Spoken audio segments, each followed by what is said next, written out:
Hey everyone, Calypso here. Before I get into the meat of this video, I want to talk a little bit about Frogware's upcoming game, The Sinking City 2.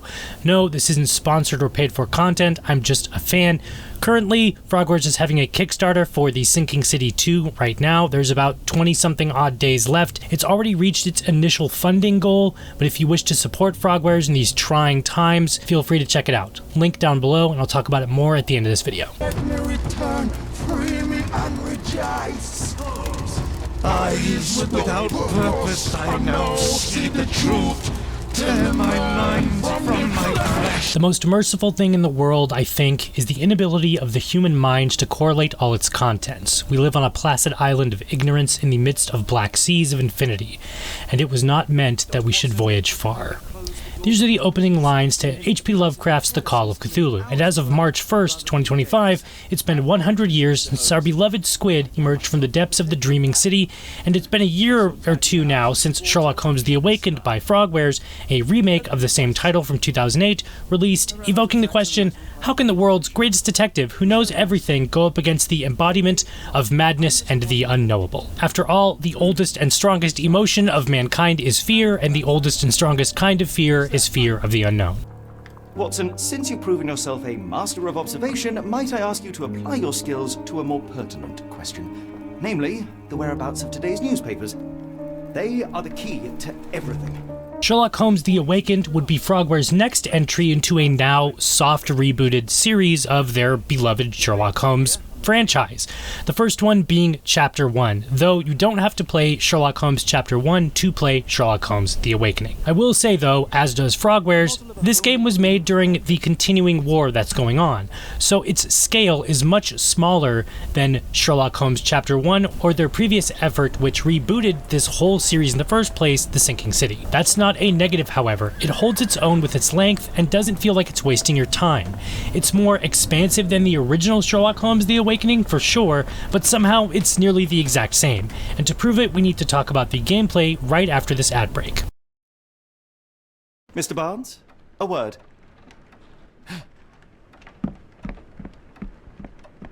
Oh, for goodness sake. The facts are these. Sherlock is the man who knows everything, and in the first mission, it shows you just how manic the man can be. Believing himself to be the victim of an assassination attempt, Sherlock, along with his friend and colleague, Dr. John Watson, end up at a local bookseller's shop, and we get our first taste of how this game actually plays. We can scan people to profile them, thanks to Sherlock Holmes' powers of deduction. We then piece that info together in our mind palace, and upon interrogating the NPCs, we get more info to solve X or Y mystery. And in this case, it's a lovesick bookseller vying for the affections of the plant shop owner across the way. I think I have a case for you, a real one. Truly? Indeed. Though perhaps not as thrilling as your stories from Cordona. A patient of mine, Captain Stenwick, told me that his servant disappeared. I said I knew just the man to help. What do you say? Oh, Watson. We then move on to our main objective, finding the missing servant of a rich English captain, who may or may not have run away. We investigate the area, question the rich guy, apply our mind palace again, and when finding clues, we can enter a case reconstruction mode to try and put all the pieces together of what happened. I only arrived a moment ago. It is, frankly, incredible that I have already deduced so much. Every second you dawdle here, waiting for me to stroke your ego, is another second wasted. This all sounds pretty intuitive, I think. You have to use your brain a bit, put yourself in the boots of Sherlock, and become the world's greatest detective. Until you realize you can just brute force your way through these cases.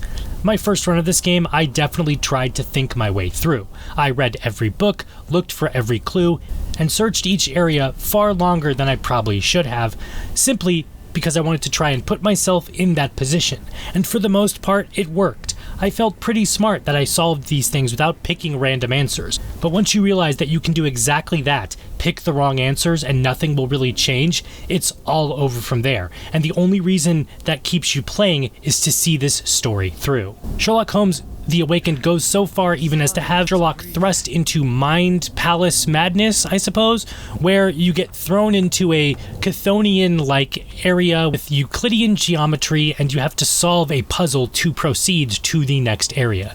This happens a few times throughout the game, and while these aren't really brain teasers, they definitely become more of a sign of frustration rather than fun. But that's one small tick to an otherwise excellent game. Like I said at the start of this video, this was made during the ongoing conflict in Ukraine, as Frogwares are a Ukrainian developer of about 80 people or so.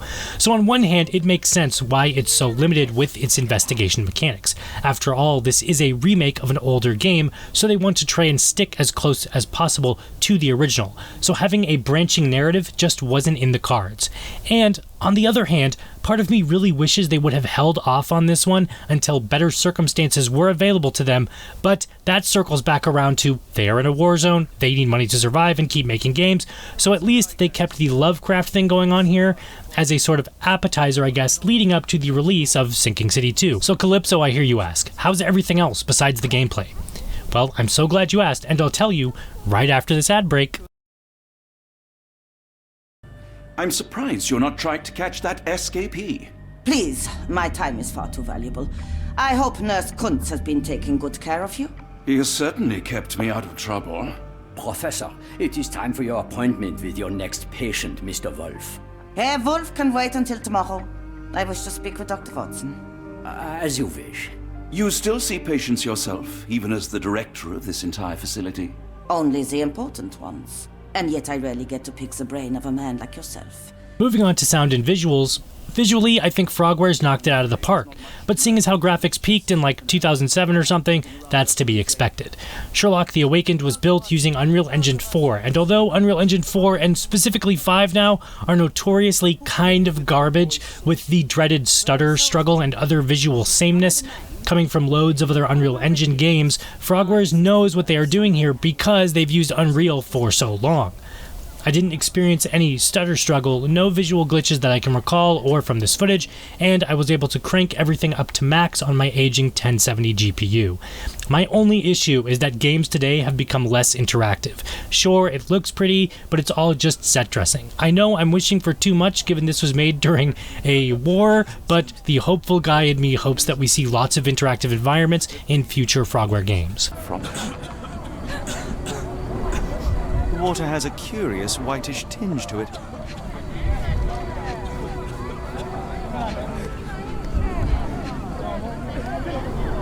The subject is hyperventilating. He has a pale face and dilated pupils. Dilated pupils, decolorized skin, necrosis. What do you make of this, Doctor? All signs point towards acute poisoning. It could possibly be due to chemicals. I won't jump to any conclusions yet. Sonically, I love the music. It's dark and dreary, it's Victorian. Frogwares has always had good music in their games, so again, this is nothing new. It fits the Sherlock Holmes brand with sad pianos, violin, and an overall somber tone.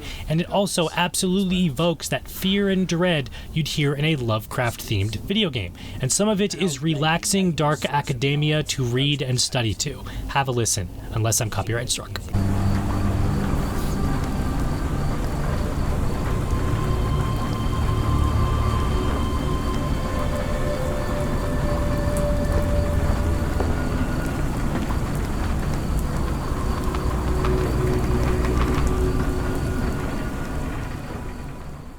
Right now we're going to talk about the narrative, I'll talk about the base plot, and warn everyone about the spoiler section for this one. I think everyone should play this one though, or at least watch a movie version of it. If you are interested in picking this up, it goes on sale for roughly $20, so I think the base price of $40 is also a solid price. I understand people want 400-hour long games and think 10 or so hours is just too short for some reason, but if minimum wage is $10 an hour and a game is roughly 20 hours or so long, for me at least with this playthrough, at $40, that's 4 hours of your working life, so the price seems fair to me. Narratively, Sherlock the Awakened is a fine tale. It weaves in and out the idea that Sherlock, the man who knows everything, is slowly losing his mind due to dark Chthonian forces. Sherlock and Watson investigate a missing person that leads them to uncovering a cult, which leads them to a mental institution that might be more than it seems, that leads them to New Orleans to discover how far said cult might have reached, back to London, and finally to a lighthouse. As someone who's played this remake before playing the original, I really liked this story. The slow breakdown of Sherlock Holmes losing his mind, questioning himself, and possibly uncovering more questions about his mother from Chapter 1. Once again, you don't have to play Chapter 1 to play this. Definitely had me hooked. To see how arrogant young Holmes is here, and we get to see how him and Watson become such good friends, with Watson being the anchor to Holmes' burgeoning madness. Ultimately, the story resolves itself, but as with all Lovecraftian works, it leaves a few more questions than actual answers, and naturally leaves breadcrumbs for whatever the next game is now in this soft rebooted series. Personally, I'm crossing my fingers for Jack the Ripper here. Man can dream. Now, here is your spoiler warning. Link down below to skip it, but I'm going to go over the entire narrative in a very brief way. If you want to skip it, again, link down below to the very ending of this video. Holmes receives a case from Watson to investigate a missing person. Yes. It is London. There will always be burglaries. Doesn't have to mean anything. So it seems. Forgive me. Without something to occupy my mind, I turn into an entirely different animal. Which brings us back to my news from earlier. I think I have a case for you, a real one. Truly? Indeed. Though perhaps not as thrilling as your stories from Cordona. A patient of mine, Captain Stenwick, told me that his servant disappeared. I said I knew just the man to help. What do you say? Oh, Watson. Yes, I know it's not the most tantalizing mystery, nor the story to launch my writing career. But it's brilliant. Let's go. Missing person, Camilla, was kidnapped and taken to the London harbor. Holmes and Watson discover a strange shrine and the beginnings of a cult underneath the harbor, and a dead private investigator who was investigating the kidnapper of Camilla. Morning. Where precisely did it occur? The ship sank near the third pier, next to the dockyard.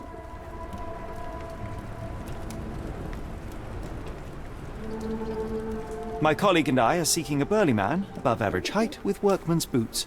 Half my customers, then. Your description hardly narrows things down.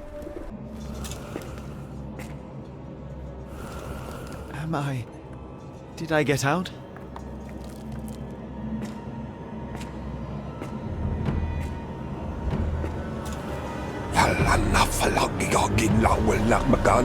John? are you all right?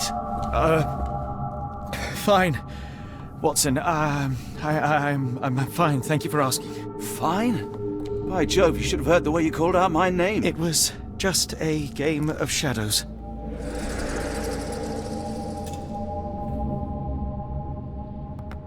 I'm glad. This place gives me the chills. What are we dealing with? Something that's finally interesting. This all leads them to an insane asylum in Switzerland. The asylum, apart from experimenting on its patients in awful ways, was also shipping these patients that nobody cares for off to New Orleans. For information, did you think I was just going to sit in my room twiddling my thumbs? I only asked you to find the key. I had everything else under control. Says the man who looks like he saw a ghost. I'm fine, Watson. You're hardly fine. You reek of congealed blood and chemicals. What did you see down there? Never mind me. Where's Gygax? I'm afraid she's over there. I found her like that when I entered, on my word. What? She was our biggest lead. Yet another wrinkle in our investigation. What do we do now, Holmes? Hush. Let me think. Barnaby. Right you are. Shop owner. Right. Your invitation, sir? Here you go. Heading to New Orleans, Holmes and Watson discover strange black stones that all tie to this cult. They then head to a mansion, find out where this cult could meet and where possibly one of its heads of it are, and they travel to a ritual site in the middle of the bayou. Stumbling upon the fabled Necronomicon, Holmes suffers continuously from strange visions, slowly going mad, as well as exploring those weird Euclidean geometric areas. All of this leads them back to London. With the help of the bookseller from the first mystery, we are able to discover where all the kidnapped victims are at. And it turns out they are at a lighthouse in Scotland. The cult is led by Lord Rochester, who is brainwashing everyone with the drugs from the asylum and the crystals from the New Orleans section. So Rochester can summon Cthulhu and or other old dark gods because something trade routes, Queen of England, Moriarty setup. Surely you understand. It was for knowledge. The only thing worth living for. Why must you remain so blind? Be honest. What is it you fear? Holmes questioning his sanity has to see if it's all real, but like any good Lovecraft story, the questions we ask are never truly answered, and we are left wandering in the darkness of our minds until Holmes can pull himself together for his next case. It will help you rest. No, not that. No.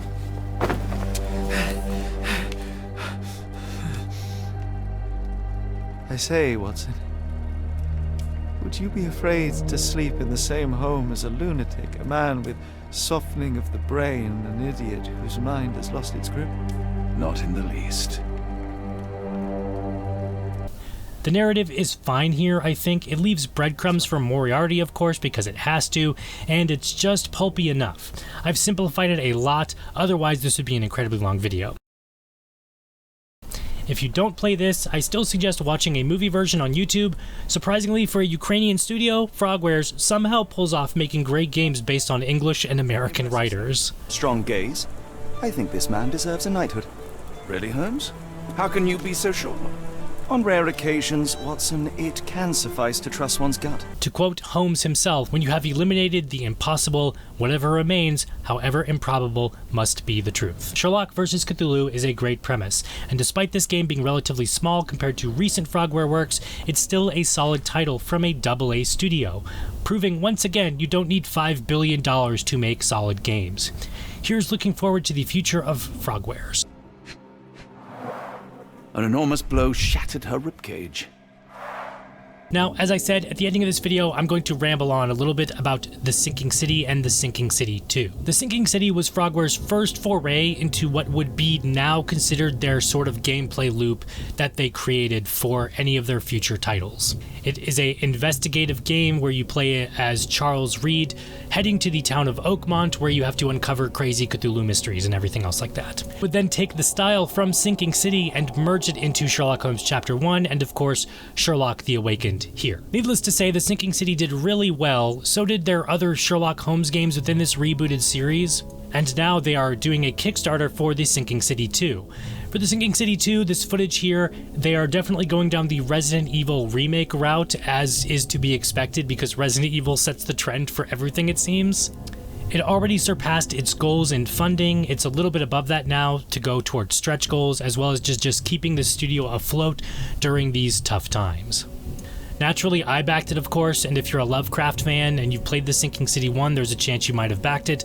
But if this is your first time hearing about it, congrats, check this thing out. I definitely think The Sinking City is a pretty great game, although it does have its flaws like everything else. And from this footage alone, The Sinking City 2 definitely seems to be shaping up pretty well, and I'm personally a fan that they're going towards the Resident Evil route. I know some people may or may not be tired of that style now, because every survival horror game after the Resident Evil remakes has to use that style. But I think if you're gonna ape, you might as well ape from the best. As I said multiple times throughout this video perhaps, there's a link down below to check out this Kickstarter. What do you guys think? Also, what did you guys think about this review? Let me know down below. I've been Calypso, this is the outro. If you like this video, like this video. If you dislike this video, dislike this video, and I will see you in the next one.